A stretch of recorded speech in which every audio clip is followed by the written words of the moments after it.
nggak saya sholat subuhnya di rumah? Karena saya ini uzur, nggak bisa lihat masjid ke rumah jauh, masih diminta ke masjid. Maka cara membacanya ada yang istimewa di masjid.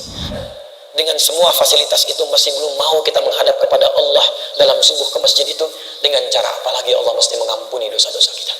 Oh, butuh modal ini untuk pinjam, kasihkan ini BPR-nya, datang sana tanpa riba, catat. Minjam segitu, bayar segitu, selesai. Dan saya ingin titip pesan, fungsikan masjid sebagaimana masjid.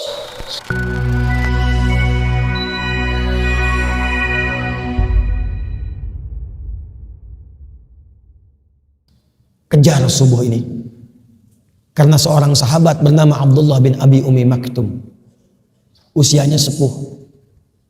Matanya saya lebih senang mengistilahkan begini, ditutup oleh Allah untuk tidak melihat maksiat lagi. Orang menyebutnya dengan buta. Saya lebih senang menyebut ditutup oleh Allah untuk tidak melihat maksiat lagi, sehingga ringan hisab matanya. Datang kepada Nabi SAW, saya akhiri. Ja'a ila Nabi sallallahu alaihi wasallam faqala au kama qala, ya Rasulullah ali ya rukhsah. Ya Rasulullah, boleh enggak saya subuh dapat keringanan? Zuhur masih banyak penonton, sampai Isya masih bisa i'tikaf. Tapi subuh jarak saya agak jauh dari rumah, dari ke masjid. Dari rumah ke masjid agak jauh. Sulit menemukan penuntun. Boleh enggak saya sholat subuhnya di rumah? Sepuh, mata tak lihat, kondisi masjidnya jauh dari Masjid Awal Kuning ini. Apa jawab Nabi? Nabi tidak mengiyakan, tidak juga melarang langsung. Perhatikan kalimat Nabinya. Atasma'ul adzan, apakah engkau masih mendengar adzan? Kata beliau, bala ya Rasulullah, saya dengar. Kata Nabi, atau kama qala Rasulullah SAW, madum tasma'ul adzan addiha fil masjid. Sepanjang kamu masih mendengar azan, tunaikan subuh itu di masjid. Perhatikan cara membacanya. Maka beliau tahu ini pasti ada yang istimewa. Karena saya ini uzur, gak bisa lihat masjid ke rumah jauh, masih diminta ke masjid. Maka cara membacanya ada yang istimewa di masjid. Maka sejak saat itu beliau berangkat ke masjid lebih awal. Jadi kalau subuhnya 4:45 jam 3 sudah ke masjid, berapa jalan. Buka masjid, siapkan. Siapa yang azan di masa Nabi? Muadzinnya siapa? Bilal bin Rabah. Sejak saat itu azan subuhnya Abdullah bin Abi Umi Maktum sampai azan. Dan sejak saat itulah azannya 2 kali. Bilal masih boleh azan subuh, tapi pengingat saja. 4:30 azan, pengingat. Saking pentingnya subuh. Tapi azan subuhnya Abdullah bin Abi Umi Maktum.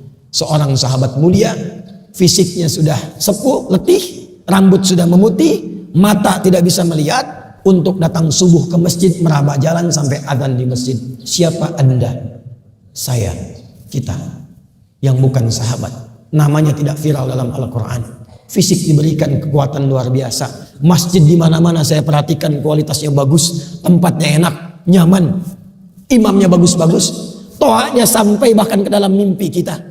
Dengan semua fasilitas itu masih belum mau kita menghadap kepada Allah dalam subuh ke masjid itu, dengan cara apalagi Allah mesti mengampuni dosa-dosa kita. Karena itu ayo dukung.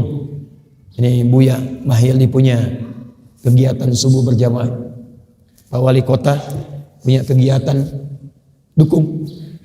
Satukan ulama umara dengan masyarakatnya. Dan saya ingin titip pesan, fungsikan masjid sebagaimana masjid. Masjid itu bukan hanya tempat sholat.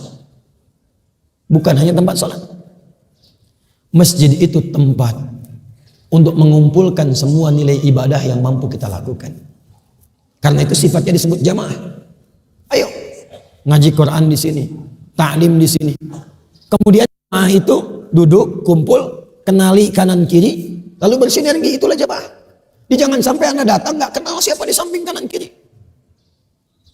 Anda nggak tahu siapa yang ada di belakang. Nabi itu sampai hafal siapa posisi kanan pojok, kiri pojok, tengah, belakang. Tahu Nabi itu. Dan tidak pernah ada orang datang ke masjid yang lapar kecuali pulang kenyang.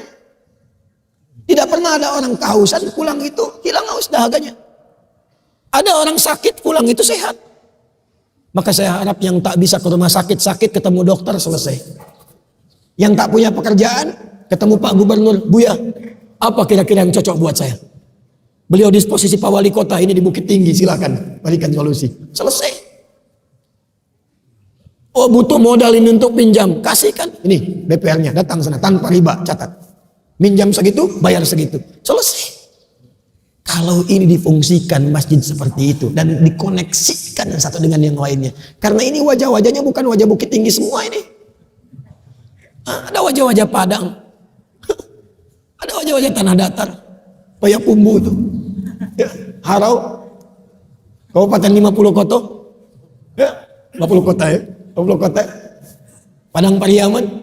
Kalau kita bisa kumpul seperti ini dan dikoneksikan masjidnya. Kebijakan pemerintah disalurkan yang muslim lewat masjid. Ya, saling mengisi dengan yang lainnya. Itu makmur. Iman ketika berkumpul dengan takwa, rumusnya berkah. Quran surah ke-7, saya akhiri ayat 96. Walau anna ahlal qura amanu wattaqu lafatahna alaihim barakatim minas samai wal. Kalau ada satu penduduk negeri mau beriman dan meningkatkan takwa kepada Allah, maka aku jamin, aku turunkan, aku buka semua pintu dan langit dan bumi untuk memberikan berkah kepada satu penduduk negeri itu. Semua kita mudah-mudahan diberkahi oleh Allah Subhanahu wa taala.